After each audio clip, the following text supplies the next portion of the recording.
হঠাৎ বদলে গেছে কুষ্টিয়া সদর উপজেলার বড়িয়া ভাদালিয়াপাড়া গ্রাম। এই গ্রামের রাস্তার পাশে এখন সারি সারি রঙিন খাঁচা।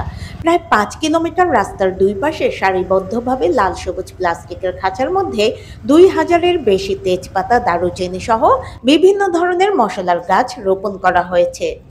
সব মিলিয়ে এ যেন এক বিশাল কর্মযজ্ঞ। আমদানি নির্ভরতা কমানোর দীর্ঘমেয়াদী প্রকল্প নিয়ে সরকারি প্রণোদনায় এ মশলা গ্রাম গড়ে তোলা হয়েছে। এছাড়াও আধুনিক পদ্ধতিতে চাষ হচ্ছে আরো 13 পদের মশলা। ইতিমধ্যে দেশের একমাত্র মশলা চাষের গ্রাম হিসেবে পরিচিতি পেয়েছে কুষ্টিয়া সদর উপজেলার এ গ্রামটি। আগে গ্রামের নাম ছিল বড়িয়া গ্রাম, আর এখন মশলা গ্রাম নামে পরিচিত। অনেকেই মশলা গাছ দেখতে আসে, অনেক দূর দূর থেকে আসে দেখে যায়। তবে গ্রামের সৌন্দর্য মশলা গাছের জন্য আরো অনেকে বৃদ্ধি পায়। এই গ্রামে পর্যাপ্ত পরিমাণ আপনার তেজপাতা এবং গরম মশলার গাছ লাগানো আছে। আমি এটা দেখাশোনা করি এবং এর পানি নির্ভর করি। গাছ কৃষি অফিসার লাগাজ গ্রামের লোকজন হেল্প করে, বুঝছেন। এখন আর কাউকে তো দেখাশোনা করতে দেখা যায় না। গাছগুলো লাগাচ্ছে, বেতন ব্যাপারে দেখাশোনা করে। আমি ওপর করতে না লোকজন আসে, তারা দেখে নিতে যায়, গ্রামের লোকজনও আসে। মশলার উন্নত জাত ও প্রযুক্তি সম্প্রসারণ প্রকল্পের আওতায় সারা দেশে এই একটি গ্রামকে বেছে নেওয়া হয়েছে। 5 বছরের প্রকল্পে যুক্ত হয়েছে 100 কৃষক পরিবার।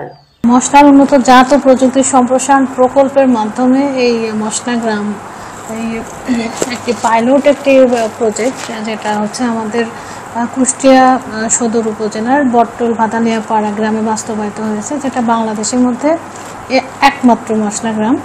এটা আসলে প্রকল্প যখন শুরু করেছে, এটা আমাদের নিজস্ব উদ্যোগ না, এটা হচ্ছে এই প্রকল্পের এটা এখানে এই জন্যই করা হয়েছে।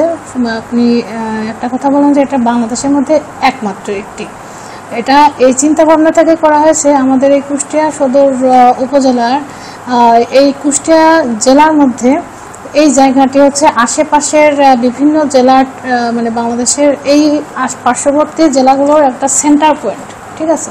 সেই চিন্তা ভাবনা থেকে এখানে করা হয়েছে যে এখানে যে মশলা গ্রামটি বাস্তবায়িত হয়েছে, সেখানে হচ্ছে মশলার বিভিন্ন চারা উৎপাদিত হবে বা মশলার বীজ উৎপাদিত হবে, সেটা যাতে সহজেই বিভিন্ন জেলায় এটা হচ্ছে পৌঁছে যেতে পারে, সেই ধারণা থেকে কিন্তু হচ্ছে এই জায়গাটি সিলেক্ট করা হয়েছে মশলা গ্রাম হিসেবে। মডেল মশলা গ্রামে মশলা চাষের পাশাপাশি মশলা বীজ ও চারা বিক্রি করে অধিক মুনাফা আয় করতে পারবেন কৃষকরা, এমনটাই আশা সংশ্লিষ্টদের।